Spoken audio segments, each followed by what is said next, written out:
Jennifer is in Chicago. Hi, Jennifer. Welcome to the EntreLeadership Podcast. Hi, Dave. Thank you so much for the opportunity to be on the podcast. I really appreciate it. I appreciate you being here. How can we help? Yeah, so I'm a salon owner in the Chicago suburbs, and I own one location, and I'm working on scaling my business. And I wanted to know what APIs or systems do I need to be testing or tracking in order to know I'm ready to open up a second location. I currently have 10 employees. Last year, we grossed $680,000. This year, we've had some great growth of $800,000 so far this year. Wow. I just recently retired behind the chair after 20 years so I can focus on building my team and trying to be the best leader that I can for them. Yeah, you have officially moved up into Pathfinder heading towards Trailblazer. Way to go. Very proud of you. Way to go. You got to be like flexing some muscle in the mirror, girl. You're kicking it. It's exciting and scary, and it's always just a learning experience. Oh, it's always scary. I mean, John Johnson, the editor of Ebony Magazine, says the entrepreneur is the only one that can go from sheer terror to sheer exhilaration and back every 24 hours. Welcome to my world. Welcome to your world. I love it. I'm proud of you. Way to go. Way to go. Okay, you can only duplicate the things that aren't due to your personal brilliance. All founders have a quirky personal brilliance. I do and you do. There are things that make us unique. In my case, I can draw, shoot, and reholster before you even know what hits you. I'm so quick on the draw. You follow me? That's a quirky brilliance of mine. It made me great in talk radio. It makes me great at entrepreneurship, making great decisions. And if they're wrong, I'll just make another one. I'm fast and driven. You've got other things that make you quirky and brilliant, but those things are not duplicatable. Mm-hmm. You can't delegate that. That's lightning in a bottle. And you've got some of that, and you need to figure out what only you can do, because that is a limiting factor. The things that, anything that you can figure out a way that someone else can do it, you've got to systematize it and detail out the processes. When you systematize things that you thought only you can do, but then you discover other people can do them, now you've got a delegatable process and a scalable process. It's not scalable if you're the only one that can do it. You become the bottleneck. Does that make sense? Right. Yeah. My goal next year is how can I fire myself from almost every position besides just being that visionary and really directing the ship? Exactly. So about 20 years ago now, I was 15 years into this endeavor. And in my prayer time, I was asking God the same questions you're asking right now. And I'm saying, okay, what is the deal? And I heard in my little head real clearly, I'm supposed to be on the air and being talent, which I've continued to do, and write books and speak and so forth. That's one of my jobs. But my job inside of Ramsey is to work on big things, broken things, and new things. And everything else someone else needs to do. If it's not broken, big, or new, I shouldn't be in the meeting.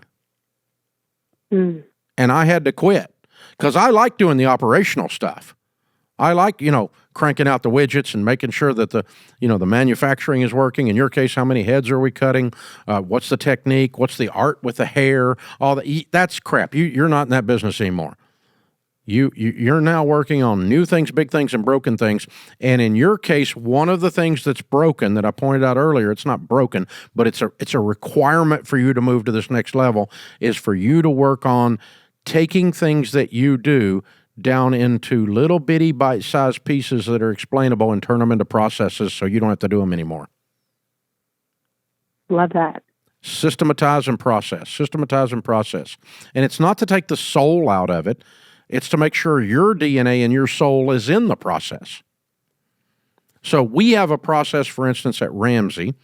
We have successfully launched probably more number one books than just about anybody else in America that is not a major top 1 or 2 publishers. We put out 1 or 2 number one national best-selling books a year. The process of launching one of those books and creating one of those books is a detailed process. It came from the way I launched Financial Peace with help of many others. I didn't know what the flip I was doing in 1994, And then it came from the success of the Total Money Makeover book tour, the things we learned from that. And it has come from the adjustments in the book market since then. Bookstores disappeared, as an example. So it's changed. The market's changed. But still, we launched a book a few months ago by Dr. John Deloney, and it was the number one book in the nation times 2. In other words, number 2 sold half the volume. We not only were number 1, we absolutely destroyed everybody else. And that is a system and a process that caused that to happen, including Dr. John Deloney's quirky brilliance in the book. But the book is incredible. That's part of the process, though. So, I've had to detail that down. So in order for Ramsey to launch a number one national best-selling book does not require my personal involvement. Ta-da. Isn't that weird? Mm-hmm. And that, but I've broken it down into, it's like 500 little steps, little things you got to do. Now, I'll sit in a meeting occasionally just to make sure that they're pushing all those 500 buttons or whatever they are, but it is a very detailed system. And the same thing's true here. So the things in your shop that are working, we need to write them out longhand, be able to hand them to somebody else and say, this is the way we do it in the $800,000 shop, and we're going to open another shop, and we want it to be at least $800,000, so by God, we're doing them this way. It's a system. It's a process. When you get all that in place, you've got a scalable event. That's how people franchise ideas. There's not 2 ways to make a Subway sandwich. There's 1 way. When you are a Subway franchisee, you are required to follow the exact process to bake the bread, slice the salami, put it on the bread, where the counter is situated, how the customer watches you do it, the portions they watch you do, the portions they don't watch you do. It's exact. So every Subway in the freaking universe that you go into has the exact same sandwich. That's what you have to do. Otherwise, it's not scalable. And that's detailing out the process and franchising it in a sense. You don't have to technically be a franchisor. That's not what I'm talking about. But if you're going to scale business, that creates a delegatable environment, and you're making Subway sandwiches. In your case, you're cutting hair, you're doing nails, you're doing whatever else is involved in the salon. And so, way to go. I'm so proud of you.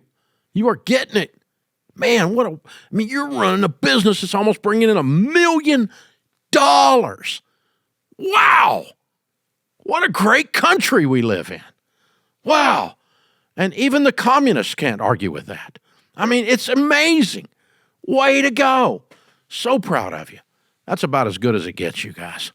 I love small business people. She started this thing, man. She's been cutting hair, comes out from behind the chair, and is asking these really high-end, sophisticated, intelligent business questions. Way to go. Way to go. Wow. I love it.